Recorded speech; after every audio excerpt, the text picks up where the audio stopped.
Roy Pulver is a retired Delta Force soldier currently going through the 139 versions of the same day. He is stuck in a time loop that resets every time he dies. Respawn cheat activated. He has gone through it so many times that he has already learned the day's pattern by heart. Every morning at 7 a.m., a man breaks into the apartment and tries to kill him, and a woman he slept with. Then, a helicopter with a gunman appears outside his window and blows up his apartment. Roy knows exactly where and how to move to avoid all this and jumps out the window to land on a truck filled with sand, which he had missed 22 times before he finally gets it right. He then hijacks a car and tries to escape from two more assassins in a minivan. Roy does not know their names, so he calls them Pam and Esmeralda. These women chase him and shoot at him throughout the city, but Roy knows how to escape them as long as he doesn't get distracted and remembers to dodge the bus. If he fails to do so, the day resets and starts again. Only small details change during each loop, depending on what Roy decides or forgets to do. Besides the gunman in his apartment, the helicopter, and Pam, there are other assassins like Guanyin, who usually kills him with a sword, Kaboon, a short man who plants a bomb on him, Smiley, who likes to kill him by impaling him with a lens and tying him to the back of his trunk, the German twins, and a guy who looks a lot like him, whom he calls Roy No. 2. Sometimes he manages to kill some of them, but in the end it doesn't matter because the others find him and kill him anyway. Roy thinks that his ex-wife, Gemma Wells, is the key to understanding what is going on. He tries to contact her, but when he calls her office, he speaks with her boss, Colonel Clive Bender. Bender tells Roy that Gemma died in an accident. Roy is devastated, believing he may have been responsible for her death. Unfortunately, Roy never manages to live long enough to uncover the full truth. On the days when Roy successfully avoids both the bus and Pam, he makes it to Jack's diner, where he needs to secure a seat at the bar before it's taken by Darafing, a world champion swordmaster who has a crush on Jack. Roy, desperate to avoid the day's routine, gets deeply drunk while listening to the man sitting next to him, Dave. Talk about internal security and conspiracy theories. At 12:47 p.m., the assassins always find Roy and kill him right there in the middle of the dinner. As a result, Roy has never made it even a minute past this point. If he skips the dinner, he just ends up getting killed earlier in the day. He has tried every possible route and scenario, only to be shot by every single assassin. Roy recalls the day before the time loop started, when he visited Gemma at her workplace, Daniel the Poet. After leaving a message asking her to get in touch because her company was hiring, he found her uninterested in reconnecting. Instead, she began taking his measurements and a sample of his hair, which drew blood when she pulled it. Meanwhile, Bender and his bodyguard, Brett, watched them through security cameras.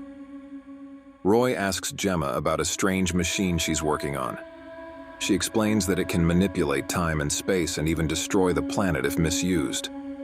Roy also brings up their son, who doesn't know Roy as his father, and only thinks of him as a family friend. Roy tells Gemma he can accept losing her when he chose work over their relationship, but he deserves a chance to be part of their son's life. Their conversation is interrupted by Brett, who reminds Gemma that the area is restricted. Gemma asserts that she has a special agreement with Bender.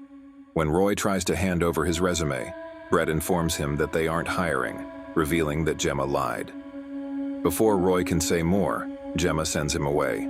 As Roy leaves the building, Gemma tells him she has sent him a birthday present, which is very important for him to open, and that he should remember the name Cyrus.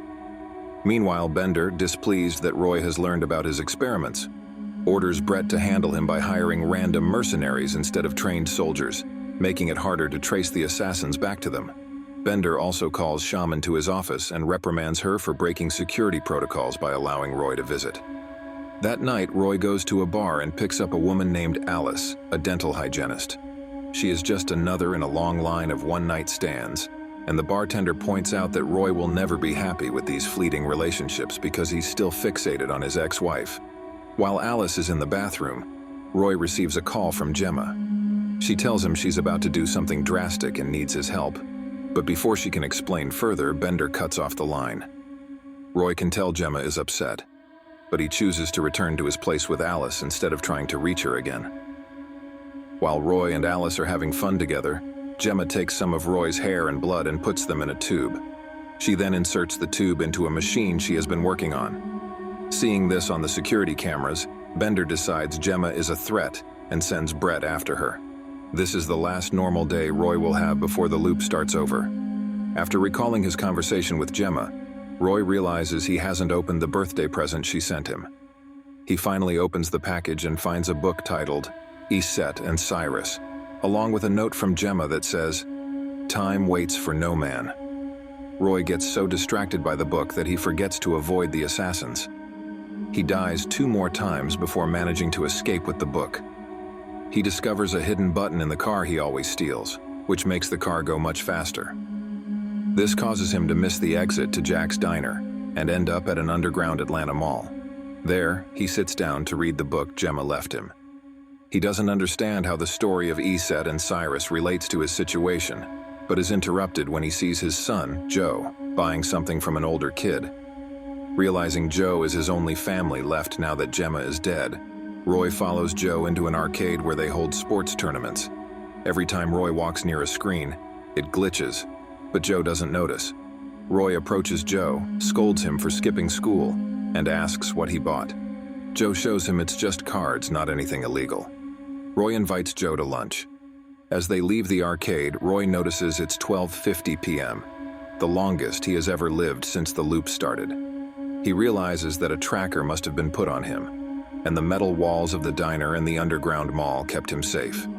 Just then, the assassins arrive and shoot Roy.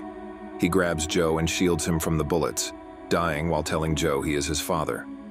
When the day starts again, Roy asks the man who broke into his apartment about the tracker, but the man won't say where it is. Roy then goes to Jack's diner and inspects his body in the bathroom, even checking inside himself, but he doesn't find the tracker. Remembering Dave knows about trackers, Roy asks him where one might be hidden. Dave suggests it could be in his teeth, which reminds Roy of Alice, the dental hygienist who put him to sleep while Brett watched. Roy realizes Alice was part of the trap. Roy gets more alcohol and pliers from Jack and, with Dave's help, starts pulling out his teeth until he finds the tracker, but he is killed by Roy number 2 shortly after. When the day restarts, Roy questions Alice, who admits she was paid by Brett to implant the tracker. After she leaves, Roy follows the routine until he reaches Jack's diner, removes the tooth with the tracker, and takes it to an abandoned building to set a trap. His plan works, and Pam shows up, but she won't reveal who hired her. Roy kills her with her own gun, which used to belong to a German dictator. Roy knows Bender put him through this for a reason, but he can't save Gemma, so everything feels pointless. The only thing left is revenge. With his newfound freedom from the tracker, Roy kills all the assassins chasing him. Using a phone he stole, he calls Brett and promises to find him and Winter. Roy drives to the laboratories and tries to break in with his car but crashes and is shot by Brett. After a series of loops, Roy tries different plans to sneak into Dino, like sending his car with bombs and pretending to be Roy number 2. Stealing Roy number 2's ID lets him in, but he has to figure out how to avoid guards and cameras. When Roy finally sneaks in weapons, the guards are no longer a problem. His next challenge is Gonian, whose sword-fighting skills are too good. Sometimes Roy doesn't die quickly enough from the sword wounds and is found by Winter, who gives a long speech about his plans to reset history before killing him. During one of these speeches, Roy learns the project is called the Cyrus Spindle and realizes 2 things. Bender doesn't know it's working, and Gemma put him in it on purpose so he could become Cyrus and disrupt Bender's plans. Feeling empowered by knowing Gemma still believed in him, Roy starts a new plan. After following the usual routine and removing the tracker, he asks Dave for sword lessons. Dave agrees, finding Roy intriguing. Roy trains with him through many loops until he's good with a sword. After thanking Dave for the lessons, Roy sneaks into Dino again. This time, he fights Gonian with a sword and easily stops all her moves. He cuts off her ponytail, then stabs her with her own sword. Brett and Bender arrive, but Brett is killed and Roy stabs Bender in the forehead with the sword. When Winter tries to grab her gun, Roy pins her hand to the floor with the sword and explains that no one should play God and rewrite history. Winter responds that these are big words from an absent father and hints that Joe might be in danger. Roy, enraged, defeats Bender and rushes to the mall, only to find he's too late. His son is dead, and this has likely happened many times before. As Roy struggles against the police keeping him away from Joe's body, a bright light appears on the horizon. It's the end of the world, just as Gemma had warned. Roy realizes that Gemma is dead because he left her and never helped when she asked. And now their son is involved too. Feeling that there's no point in doing anything if the world is ending, Roy becomes apathetic. He lets the assassins kill him over and over. One morning, the violence finally snaps him out of his apathy. He decides to make the most of the time he has left. He goes back to the mall, spends the day with Joe playing video games and having lunch, and continues to do this every loop until the end of the world resets the day again. Roy wants to tell Joe he's his father, but is too afraid. During loop 249, Roy brings up Chayama's work, and Joe reveals he talked to her that morning before she disappeared. This shocks Roy, who thought she had been killed. He starts a new plan to save her. After restarting the day, he sneaks back into the laboratories, shoots Winter and Brett, and demands answers. Brett confesses they were trying to find out what Chayama did to the Cyrus spindle because she sabotaged it, and now they can't control the chain reaction. Bender realizes Roy could sneak in because the spindle is working, meaning Chayama made Roy the missing piece. Checking the security cameras, Roy finds out the exact time of Gemma's death, 14 minutes after he wakes up. After shooting himself to restart the day, Roy decides to try to save Gemma, even with only 14 minutes. He kills the first assassins, then changes his routine by jumping out the window and into the helicopter. He kicks the gunman out and orders the pilot to take him to Dino as fast as possible. Once he arrives, Roy takes the gunman's machine gun, sneaks into the building, and uses it to kill the waiting assassins. He then makes his way to Chayama's lab, where she is being attacked by Brett. Roy quickly kills Brett and Winter, then reunites with Gemma. She asks how many tries it took him to rescue her. Roy lies, saying it was just one, but Gemma sees through it when he talks about what he learned about Joe. She assures him that Joe is safe, and no assassins are after him. Gemma explains that they can't stop the spindle, only restart it. She made the spindle match Roy's DNA so that if he enters it, the days should reset one last time, and time will return to normal. However, she isn't entirely sure if it will work since it was all done quickly to stop Bender. If time resumes and Roy dies, he will be gone for real, but he feels confident he has enough information to save Gemma and Joe. After kissing Gemma, Roy enters the Cyrus spindle and waits for the machine to hopefully restart the day for the last time. But this is not the last time you've seen one of my recaps if you click on the videos on the right. Subscribe for consistent uploads about great movies and stories across various genres. I upload every other day. Grab your popcorn, enjoy yourself, and see you soon, my friend.